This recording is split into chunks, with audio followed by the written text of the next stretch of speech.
네, 오늘은 고린도 전도, 고린도에서 일어난 일, 이란 제목, 고린도에서 일어난 일을 중심으로 계속 사도행전을 해가고 있는데요.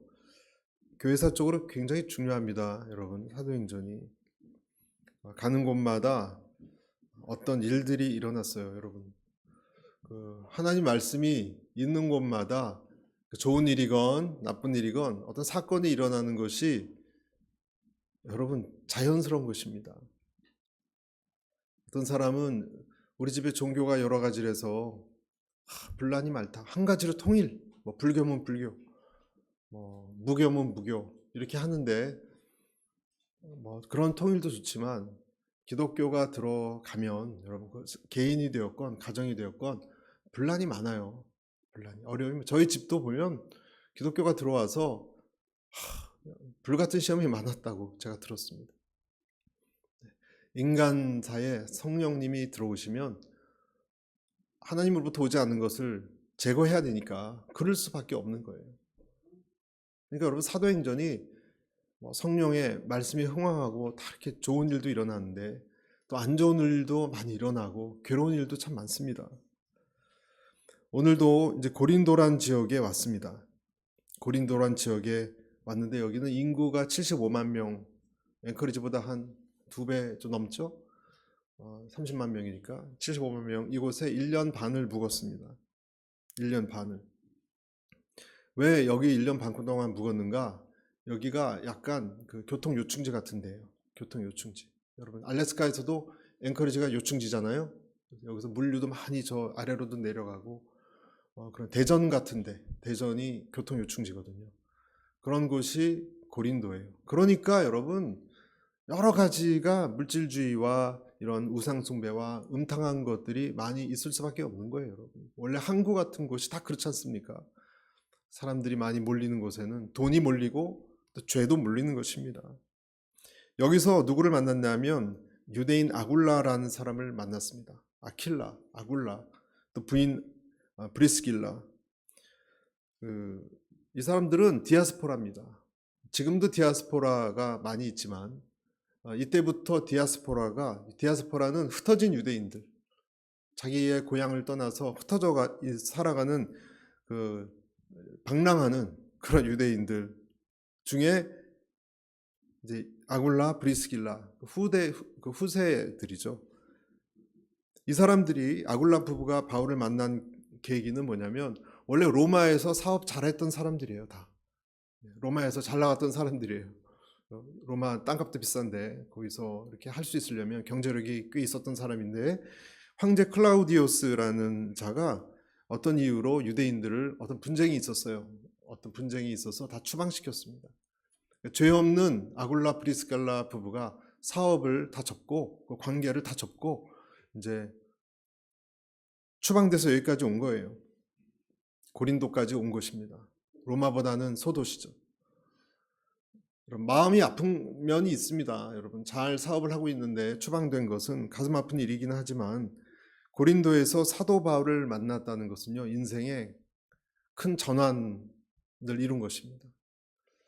여러분 우리 사람이 생각하기에 좋은 것이 다 좋은 것이 아닙니다.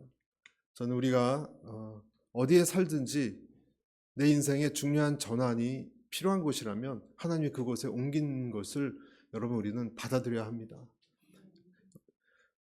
아굴라 부부는 사도 바울을 통해서 왜 그러냐? 주님을 제대로 알게 되었고요. 주님의 도를 더 깊이 깨닫고 그리고 또 고린도에서 교회들이 성장하는데 진짜 버팀목이 되어줬어요. 여러분이 있는 곳에 여러분의 삶이 전환이 되어서 하나님 나라에 그리고 사람들에게 정말 중요한 인물이 될 수 있기를 바랍니다. 하나님의 도를 깨닫고 그리고 그를 위해서 내 삶의 전환점이 이루어지는 그래서 다 그것이 하나님의 섭리라고 봐야 되죠. 아굴라 브리스길라 부부는 무엇을 했던 사람이냐? 천막을 천을 공급받아 가지고요. 그것을 잘 가공하고 제작을 해서 다시 파는 지금으로 치면 강소기업, 중소기업 이런 것을 천막을 제조를 했던 그런 사람들이에요. 바울도 사실 마찬가지예요. 바울도 전도는 하고 있지만 생업이 자기가 천막 만드는 일이었습니다.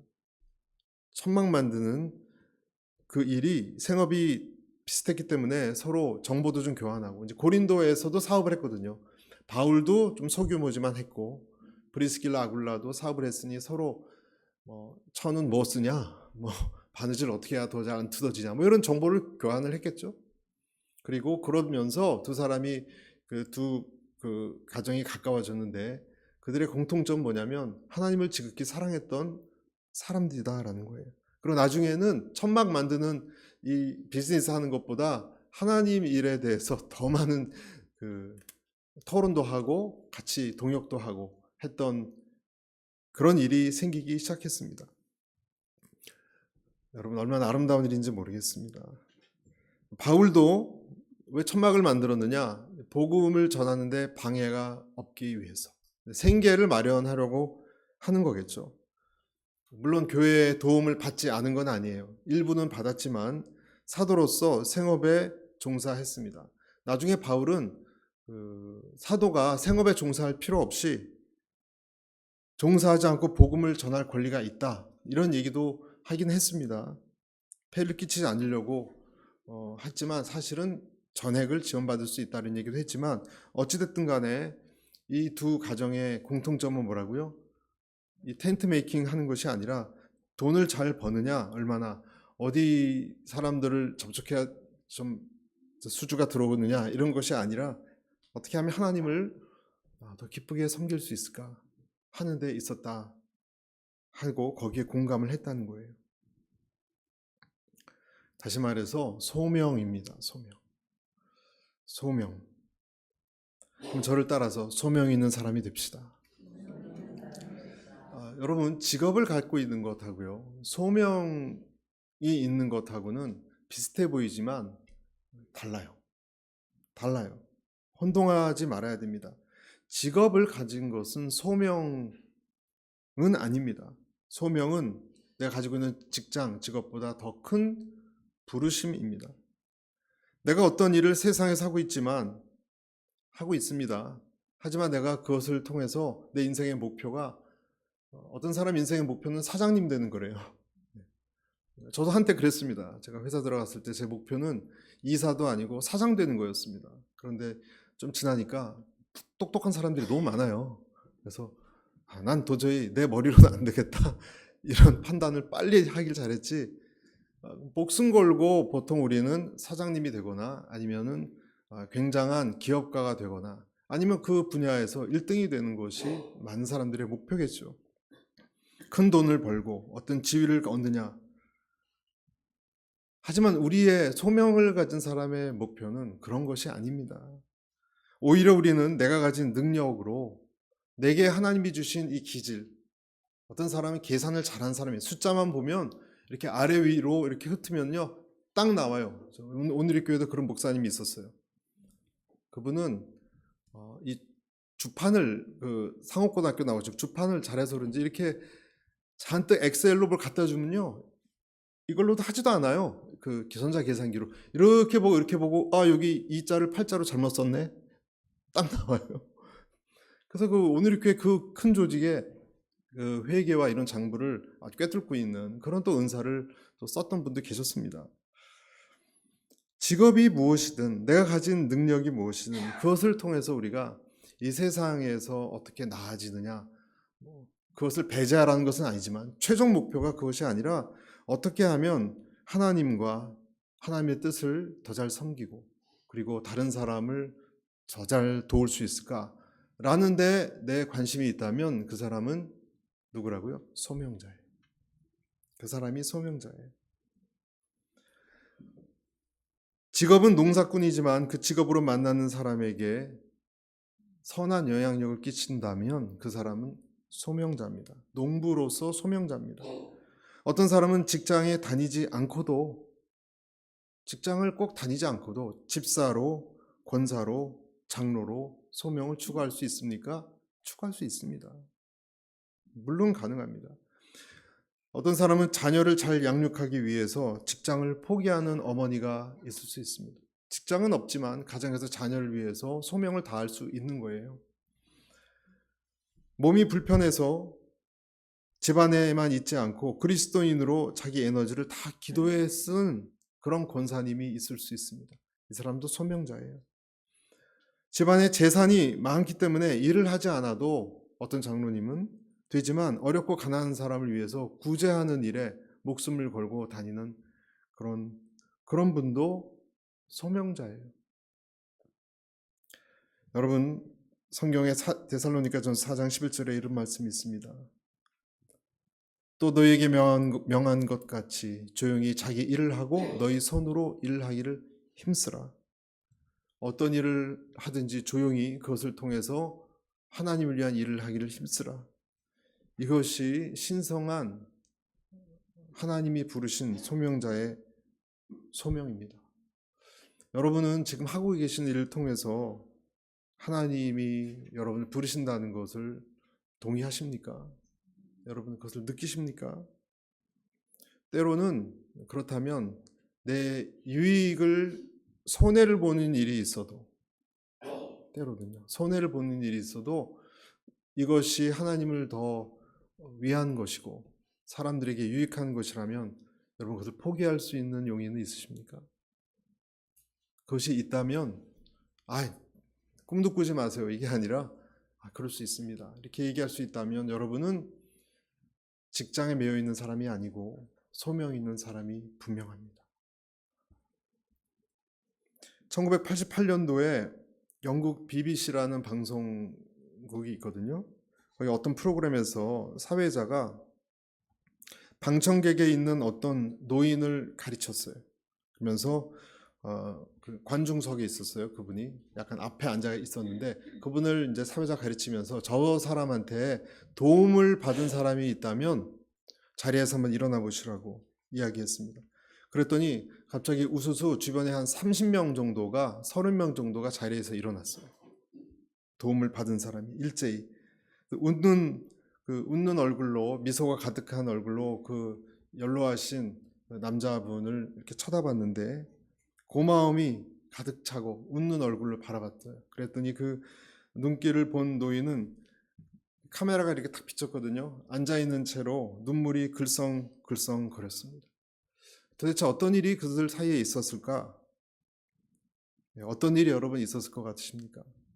여러분 우리가 잘 아는 독일계 체코 사업가 오스카 쉰들러라는 사람 이름 들어보셨죠? 쉰들러 리스트라는 영화도 있었지 않습니까? 독일계 체코 사업가 쉰들러는 유태인 탄압이 극심했을 때 독일 나라에서 정말 자기 사업상 죽음을 각오하고 전 재산을 바쳐서 1200명 유대인을 구한 것으로 유명합니다. 오죽했으면 영화까지 나왔겠어요. 그런데 그 시절 영국에서도 수백 명 생명을 구하면서 영국의 쉰들러라는 불리는 사람이 있었어요. 그 사람 이름이 니콜라스 윈턴. 여러분 윈턴이라는 사람 기억하십시오.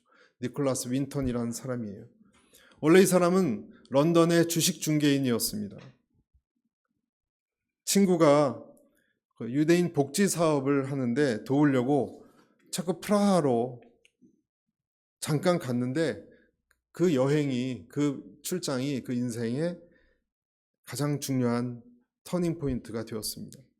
체코 프라하 외곽에 있는 난민 수용소를 방문을 했는데 그 안에 잡혀있는 유태인 어린애들을 보면서 너무너무 가슴이 아파서 이 아이들을 구해야 되겠다고 결심을 했습니다. 이때는 아직 전쟁이 일어나지 않았거든요. 근데 다가올 전쟁 그리고 나치라는 새로 생긴 독일의 어떤 정당입니다. 그 위험을 직감했기 때문에 그렇습니다. 그래서 자기가 그동안 주식 중개인으로 벌었던 돈을 털어서 영국에 다 연락을 해서 이 아이들을 좀 맡아줄 가정들을 모집을 했어요. 영국에 데리고 오려고. 프라하에서 런던까지 총 8차례에 걸쳐서 669명의 아이들을 이동시켰습니다. 자기 돈으로, 자기가 가지고 있는 관계망으로. 계속 이 수용소에 있었다면 나치의 희생양이 되었을지 몰라요. 아마 분명히 그렇게 되었을 것입니다. 마지막 250명을 태운 9번째 기차는 그 2차 대전이 터졌기 때문에 끝내 출발도 못했습니다. 이 선한 일을 한 남자가 50년 동안 이 일을 숨겼어요. 자기 아내한테까지.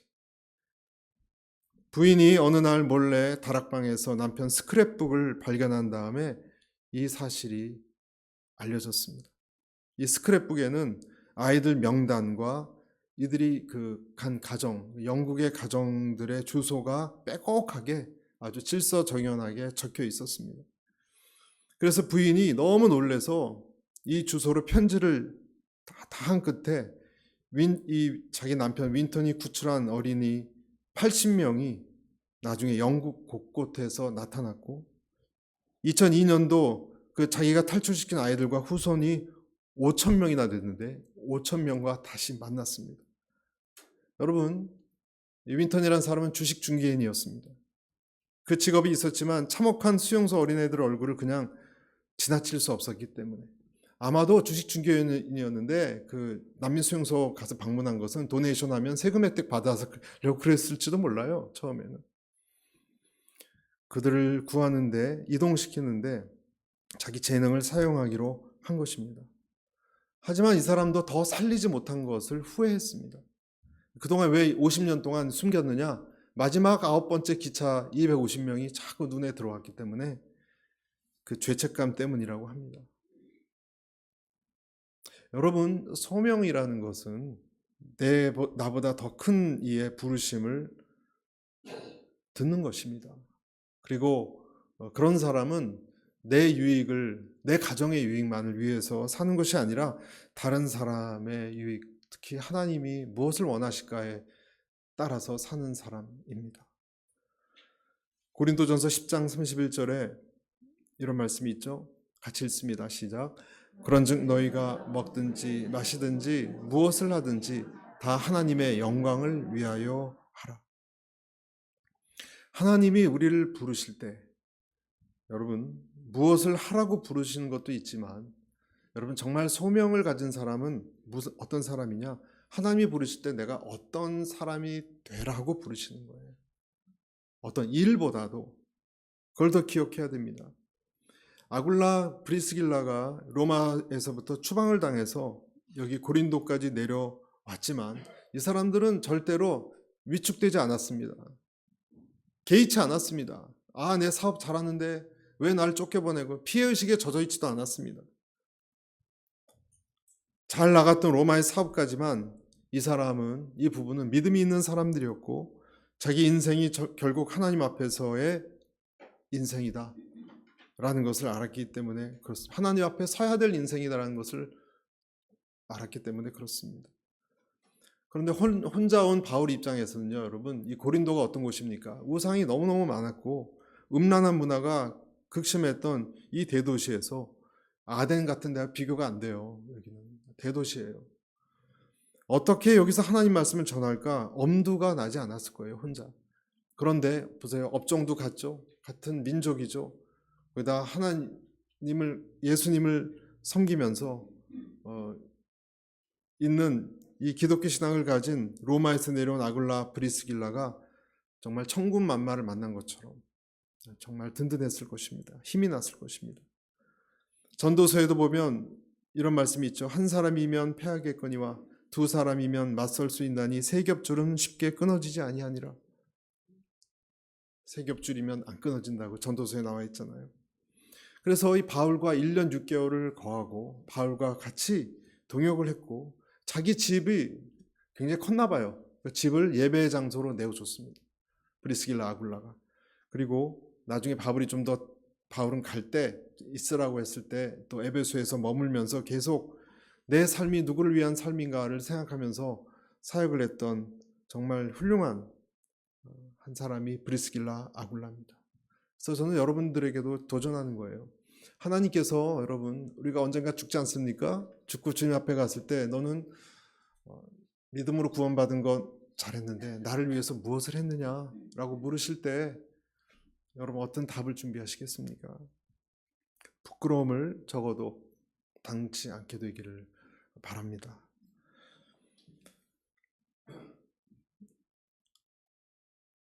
자, 4절부터 한번 보실까요?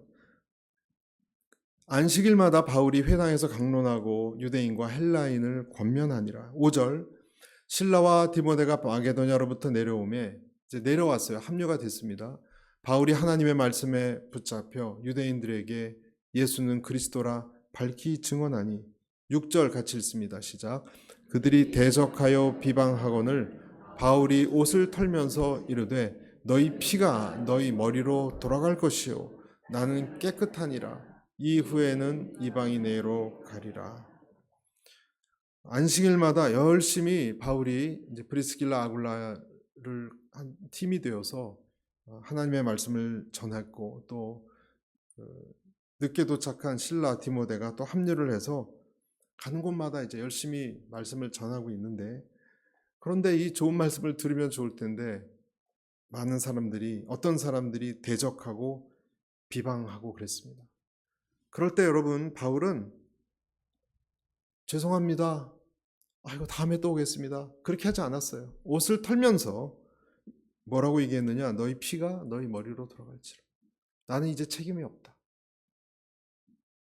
나는 깨끗하다. 나는 이방인에게로 갈 것이다. 여러분, 그동안 얼마나 바울이 이 유대인들을 향해서, 유대인들이란 뜻 아니에요, 이방인에게로 가겠다는 얘기하는 거 보니까 열심을 가지고 회당에서 정말 준비한 걸 가지고 얘기하고 시간을 쓰고 그렇게 했겠습니까? 그런데 이들은 받아들이지 않았어요. 받아들이지 않았어요. 너희 피가 너희 머리로 돌아가리라. 여러분, 그 말씀이 정말 그대로 된 것 같아요. 유대인들에겐 참 안타까운 일이지만, 여러분, 유대인의 역사 요즘 많이 조명이 되고 있지 않습니까? 요즘 미국에서도요, 반유대주의가 또 일어나요. 아시죠? 미국이 유대인, 친유대인, 정부는 그럴지 몰라도 많은 젊은 사람들은 팔레스타인이 또 무슨 죄냐, 유대인들이 너무 심하다, 그런 정치적인 어떤 생각들이 달라서 유대인들이 다시 반유대주의가 다시 조금씩 일어납니다. 유럽은 원래 뿌리가 깊었고. 그래서 우리가 생각해야 되는 이 유대인에 대한 문제는요, 이 고난은 그들이 받은 것은 끔찍합니다. 독사, 모사꾼, 바리새인의 누룩, 이런 이름들로 불렸습니다. 그리고 음탕하고 돈밖에 모르는 족속, 이런 낙인을 가지고 있는 그런 그렇게 규정된 사람들이 여러분 유대인들이에요. 얼마나 역사적으로 우리가 홀로코스트만 많이 알고 있지만, 사실 그전 십자군 전쟁 때부터, 여러분 십자군 전쟁 때 십자가로 이렇게 방패 또 옷에다가 표시한 그 로마 군인들이 다, 여러분, 그 사람들 크리스찬들이에요. 십자군은. 그러니까 십자군이죠. 예수님의 복음을 가지고 전진해서 유대인들을, 이슬람도 그렇게 학살했지만 유대인들을 엄청나게 학살해서 발목에 피가 찼을 정도라고 얘기했습니다. 십자군 때도 그랬죠. 14세기 흑사병이 돌 때도, 여러분, 흑사병은 쥐가 옮기는 건데 유대인들이 독을 탔다, 이런 소문이 나서 유대인들을 얼마나 잔인하게 죽였는지 몰라요. 그 이후로도요, 여러분, 폴란드 또 특히 러시아 이런 나라에서 유대인들은 정말 박해를 받았던 민족들입니다. 그러니 이들이 믿을 것은 그들의 여호와 하나님하고, 아무도 못 믿어요. 아무리 잘해도 어느 날 몰려버리니까. 그러니까 현찰밖에 없는 거예요. 이들이 믿을 건 현찰. 그러니까 고리되고 만만한 거예요. 글을 잘 아니까. 유대인들이 똑똑한 이유는 구약 성경, 이 정경을, 말씀을 가진 민족이기 때문에 글에 대해서 다른 민족보다 훨씬 좀 친근합니다. 그러니까 글자를 읽고 쓰고, 또 현찰이 중요하니까 이것밖에 직업을 가질 수 없어요. 다른 것은 절대 직업을 허락을 안 해요. 그러니 자본주의 세상이 되니 그들이 탁월할 수밖에 없죠. 여러분, 신을 죽인 살인자, 인류의 적, 수천 년 동안 유대인에게 따라붙은 꼬리표입니다. 존재 자체가 증오예요. 존재 자체가. 왜 이들이 하나님 복음을 끝까지, 오늘 이런 예언 아닌 예언을 들을 정도로 유대인들이 하나님의 복음을 끝까지 받아들이지 않고 거부했을까? 여러분, 복음을 끝까지 거부해서 하나님의 보호하심으로부터 벗어났죠. 어떤 면에서 우리가 이 완고한 잘 이해가 안 가는 면이 있어요. 이렇게까지 완고하게 기독교를 받아들이지 않고 그렇게 했을까? 왜 자기들의 입장만을 그렇게 고집을 하고 복음을 멀리했을까? 여러분 왜 그랬을까요? 다 똑같은 구약의 아브라함과 구약 성경을 인정하는 사람들이, 왜냐하면 이들은 예수님이 아니라 모세를 원했기 때문에 그래요. 모세와 같은 그런 리더를 원했기 때문에 그런 것입니다. 현실에 있는 지금 이 나라를 다 무찌르고 모세, 다윗 같은 사람이 와서 제대로 된 나라를 세워달라. 그렇게 약한 척하는 예수 같은 사람 말고. 그래서 여러분 지금도 유대 정통 랍비들은요 이사야 53장을 안 가르칩니다. 여러분 이사야 53장에 뭐라고 되어 있습니까? 예수님이 어떻게 고난의 종 모습이 그대로 있잖아요. 그의 얼굴은 상했고 그런 마른 풀 같고 채찍에 맞음으로 나음을 입었도다. 여러분 그 내용이 앞으로 올 메시아를 묘사한 것인데 그것은 기분 나빠서 안 가르칩니다. 오직 시온과 예루살렘의 영광만을 높여준다는 그런 예언들만 문자적으로 믿었던 거예요. 자기 민족이 최고가 되어서 예루살렘 성전에 와서 모두가 예배드리고 그럴 메시아 그렇게 해줄, 지금도 예루살렘의 성전을 본인의 유대 회당으로 성전으로 만들 꿈을 아직 가지고 있죠. 가자지구나 이런 지금 전쟁을 일으킨 이유도 다 하나의 유대를 만들려고 하는 그런 생각을 갖고 있습니다. 왜? 자기들은 택함 받은 사람들이고 이 거룩한 율법을 가진 선민의식이 너무너무 강한 거예요. 율법을 모르는 이방인들하고는 교제하기도 꺼려했어요. 여러분. 교제하지도 않았고 용서해주고 은혜로 구원해준다는 예수님이 그래서 너무나 싫었던 것입니다. 그 사람들은 나는 특별한 사람인데 다 똑같은 사람들 받아줘라 그 말을 난 너무 싫어하는 거예요. 그런 말 하는 예수님 자체가 싫은 거예요. 예수님의 성장 배경도 그 비천한 출신 예수 목수의 아들, 내가 왜 그런 예수를 따라가야 되느냐. 그러니까 아직도 구약의 수건이 벗겨지지 않은 상태가 유대인들이었습니다. 여러분 하나님을 내가 믿으면서 이 정도는 하나님이 나한테 해줘야지 라고 믿는다든지, 아니면 내가 예수님이 말씀하실 때 내 죄를 드러내고 십자가 앞에 머리를 조아리고 무릎을 꿇으라는 예수님의 회개 명령에 순종하기를 거부한다면 여러분 우리도 유대인이에요. 여러분 우리도 다르지 않아요. 유대인이 다르게 유대인이 아니라 십자가 앞에 나를 드리라는 복음을 거부하는 사람, 그 사람이 여러분 유대인인 것입니다. 하나님은 믿지만 예수는 거부합니다. 여러분 지금도 교회 안에 있지만 하나님은 믿지만 예수님이 따르라는 그 도를 거부한 사람이 있습니다. 난 절대 용납 못해. 난 내 생각 절대 포기 못해. 그런 사람들은 예수님과 그의 가르침을 실제로는 비방하고 어쩌면 대적하고 있는지도 몰라요. 교회를 다니면서도. 내가 복음이라는 게 있잖아요, 여러분. 교회 다니면서. 내가 생각하는 기독교는 이래야 된다. 내가 생각하는 교회는 이래야 된다. 이런 철옹성 같은 고집을 못 버립니다. 여러분 정말 그렇습니까? 그러한 그 사람의 생각은 도대체 어디서 온 것입니까?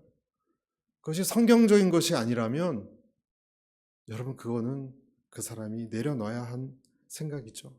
정직하게 하나님에게서 온 생각이 아니라면 우리는 그것을 내려놔야 합니다. 내 취향일 뿐입니다. 그렇지 않다면 그 사람은 유대인입니다. 교회 안에 있는 유대인입니다. 여러분 내 생각과 내 고집을 계속 주장하면서 내가 영적인 것이라 사람이라고 착각하지 마셔야 됩니다. 여러분 내가 영적인 사람이라고 나를 칠하지 말고 착각하지 마십시오. 내 뜻이 예수님의 뜻 앞에 정직하게 앞에 놓고 주님의 뜻과 아닌데도 포기하지 못한다면 그 사람이 유대인이에요. 교회 안에 있는 유대인이에요. 주님 앞에서 그리스도인은 내 뜻이라는 것 자체가 없어야 됩니다. 여러분 믿으시면 아멘 하시기 바랍니다.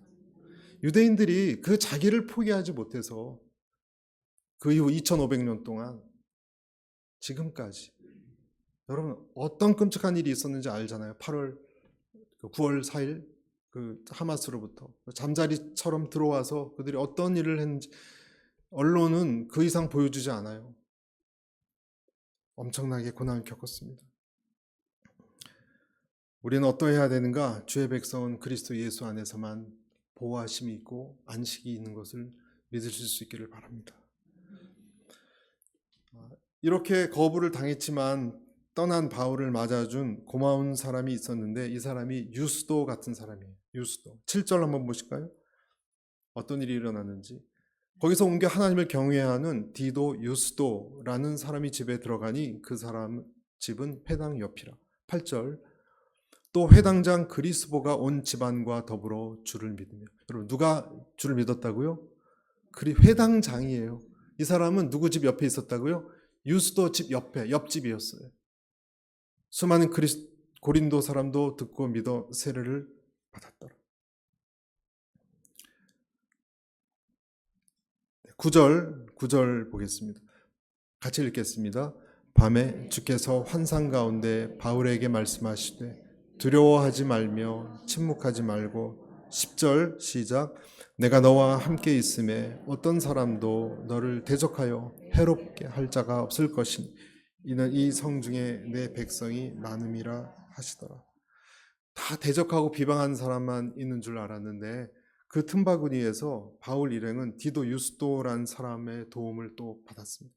그러니까 계속 고난만 있는 게 아니고요. 중간중간 가물에 콩 나듯이 진짜 돕는 의로운 사람들을 만났던 거예요. 정말 물 한 잔 주는 사람, 식사를 잘 대접해서 힘내라고 하는 이런 사람들을 만났던 거예요. 그 집 옆에 마침 그 집 옆에 그 대단한 회당장 그리스보라는 사람이 살았는데 그를 어떻게 알게 되었고 복음을 받아들여서 다른 사람과 함께 세례까지 받았습니다. 이런 일이 일어날 수 있습니까, 여러분? 밤에 하나님의 음성이 바울에게 얘기하셨어요. 두려워하지 말아라. 침묵하지도 말아라. 내가 너와 함께 있고 이 성 안에는 하나님의 백성이 많이 있다. 너를 대적할 자가 없다. 얼마나 여러분 이런 얘기 들으면 이런 음성으로 자기 마음에 성령님께서 말씀하신 걸 느끼면 얼마나 위로가 되고 뭉클하게 눈물이 퍽 났을 것 같아요. 여러분 중간중간 이 사람도요 계속 이렇게 비방받고 분란당하고 그러면 마음이 낙심이 되기 쉽고 그만할까? 정말 못하겠다. 못해먹겠다. 이런 생각이 들 텐데 이런 사람들을 또 위로를 들으면서 다시 마음을 잡을 수 있었던 것입니다. 여러분 어딜 가든지 성도들은 여러분이 어딜 가든지 하나님의 음성이 때때로 들려요. 여러분 그 음성을 여러분 잘 듣고 계십니까? 이런 음성을 들을 뿐만 아니라 여러분 어느 곳에 가든지 하나님의 사람이 숨겨져 있어요. 검은 융단 곳곳에 여러분 보석 같은 자수가 있잖아요. 그런 것처럼 다 검은 것만 있는 게 아니라 보석 같은 그런 점들이 이렇게 있어요. 하나님이 숨겨준 사람들을 만나는 거예요, 여러분. 여러분 그런 사람들을 우리가 데살로니가에서 만났잖아요. 데살로니가에서 하나님 뜻 풀어주면서 이 사람이 그리스도이다 그랬던 어떤 사람은 반대하지만 적지 않은 귀부인들과 그 사람들이 바울과 실라를 따르기 시작했지 않습니까?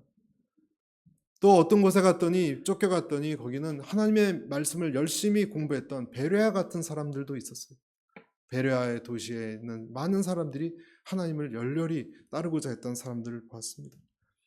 또 아테네에서도 겪었잖아요, 여러분. 지난주에 아테네에서도 하나님이 너희들은 종교심이 많도다 열심히 전하는데 많은 사람들은 저 말쟁이다 뭐다 이렇게 폄하하는데 어떤 사람들은 더 알려달라고 한 발 앞서 나와서 바울에게 다가온 사람들도 적지 않고 그런 그 중에는 높은 귀족 같은 부인들도 적지 않게 있었다 그랬습니다.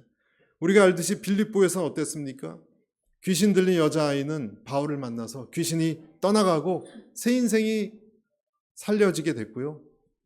또 앞으로 예배당에서는 여러분 핸드폰을 다 꺼주시면 좋겠습니다. 아멘. 들어오실 때 쫙 체크해 주셨으면 좋겠어요.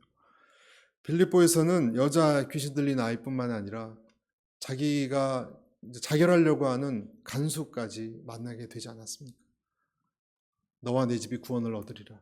이런 식으로 하나님께서는 말씀하시는 거예요. 성 중에 어떤 사람들이 있는지 너는 모른다. 여러분의 저의 삶 주변에 어떤 사람들을 또 주님께 숨겨두셨을지 모릅니다. 그 사람들과 여러분 가까이 할 수 있는 그러한 것이 드러날 수 있는 기회가 있게 되시길 축복합니다. 보리스 콤펠드라는 박사님이 계셨는데요. 보리스 콤펠드 박사는 러시아 사람이에요. 러시아에 살던 유태인 의사였어요. 보리스 콤펠드. 이 사람이 어느 날 이 스탈린 시대였는데 스탈린은 신도 아니고 자기를 너무 신격화시키는 것 같다. 그도 인간이다. 이렇게 말한 죄목으로 체포돼 가지고 강제 노동 수용소에 던져졌습니다. 북한 김정은 같아요. 딱 강제 노동소에 들어가서 자기가 어떤 일을 했냐면 죄수들이 병원에서 죽지 않고 죽을 정도까지 일시키다가 죽게 해두는 거예요. 이 사람의 역할이. 그러니까 죄수가 그래서 건강하건 병이 있건 웬만하면 의료 카드에다가는 건강하다 이렇게 쓰는 거예요. 건강하다. 그리고 작업장으로 그러니까 죽을 때까지 일시키고 약도 쓰지 말고 그냥 죽이라는 거예요. 그런 압력을 받고 있었습니다. 그러니까 그렇게 여러분 일을 하다 보니까 형식적이 되고 인간성이 파괴되고 있는 것을 느끼면서 속으로 갈등하기 시작했어요. 근데 어느 날 어떤 동료가 전도를 합니다. 전도를 해서 예수님을 구주로 영접을 너무 괴로우니까 예수님을 구주로 영접을 했는데 깜짝 놀란 소식을 전해요. 수용소 안에 자기도 전혀 몰랐는데 지하교회가 있었대요. 수용소 안에 러시아. 거기서 모든 크리스천들이 이 의사가 복음을 받아들이도록 중보기도를 해왔다는 거예요. 지금까지. 기도 응답됐다는 거예요. 그래서 이 얘기를 듣고 너무 놀래고 감사해서 난 복음에 빚진 사람이구나. 그런 것을 깨닫고 이제부터는 환자를 정성스럽게 갈등하지 말고 그렇게 치료해야 되겠다. 마음을 먹습니다. 그 중에 이 잡힌 사람들을 괴롭혔던 아주 악랄한 간수가 의무실에 들어왔는데 너무너무 악한 사람이에요. 순간적으로 약물 주사로 죽일까 유혹까지 받은 적이 있었댔는데 다시 예수님을 생각하고 마음을 돌이키고 그를 살렸다고 합니다. 의료품을 자꾸 낭비하고 환자들에게 너무 잘해준다는 이 경고를 상부로부터 받아요. 또 자꾸 죽을 사람을 살리고 약품을 쓰면 처형시킨다. 의사인 너도 처형시킨다. 위협까지 합니다. 어느 날 장암에 걸린 남자가 들어왔어요. 대장암 같은 거였을 것 같아요. 치료하게 됐습니다. 이번에도 수용소의 경고를 무시하고 좋은 약을 다 쓰면서 그를 살리고 맙니다. 그래서 거의 그 환자가 살아난 것이 확실해진 날에 환자가 이렇게 얘기합니다. 왜 당신 생명도 위험한데 나 같은 사람을 살리느냐? 왜 이렇게 하느냐? 질문을 하니까 이렇게 얘기합니다. 괜찮습니다. 전혀 괜찮습니다. It doesn't matter. 나를 살리기 위해서 돌아가신 분이 있다는 것을 저는 압니다. 누구냐? 예수란 사람입니다. 이 사람 살린 게 알려지면서 이 의사가 어떻게 됐을까요, 여러분? 공개 처형을 받아요.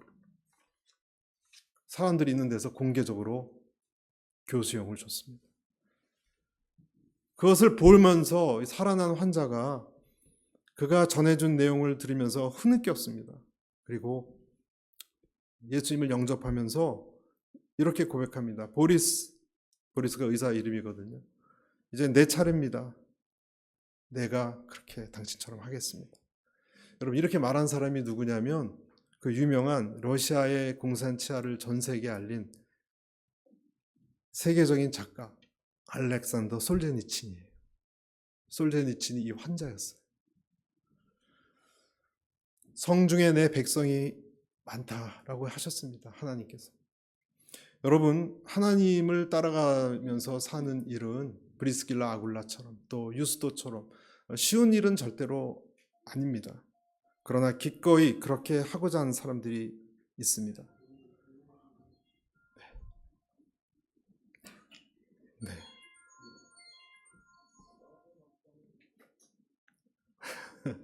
네. 말씀을 마칠게요. 네. 말씀을 빨리 마쳐야 될 것 같아요. 여러분, 그런 사람 어디까지 했죠? 네. 우리가 그런 사람들을 만나고 서로 연결되어서 하나님의 음성을 듣고 소명을 다하는 삶을 살아가시는 우리 모두가 되기를 축복합니다. 기도하겠습니다.